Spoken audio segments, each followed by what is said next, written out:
What this means is it's Act 3, Scene 2. It's really hard when you see excellent teachers that you want your child to have, and then they're not there the next year.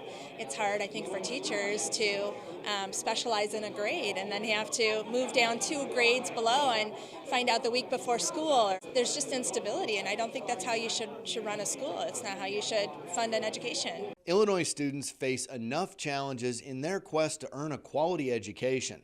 And right now, the quality of their schools is determined by their zip code due to an antiquated formula that distributes scarce resources based on outdated and arbitrary data. What we need to do is implement an evidence-based funding solution so that we can have confidence as taxpayers and as educators that the limited taxpayer dollars that we have are going to create the best outcomes for our children.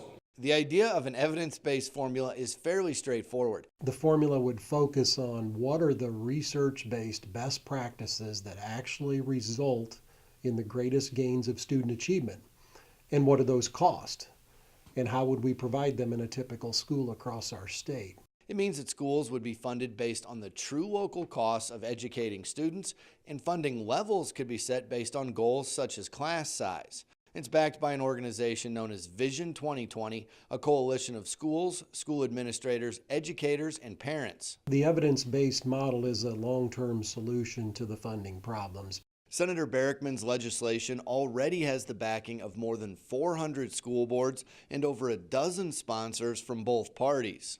So I view today's action of filing the piece of Vision 2020 that deals specifically with school funding as another step forward in our continued effort to try to solve the problems that we face. The broad coalition backing the legislation hopes this year will finally be the time for real education reform.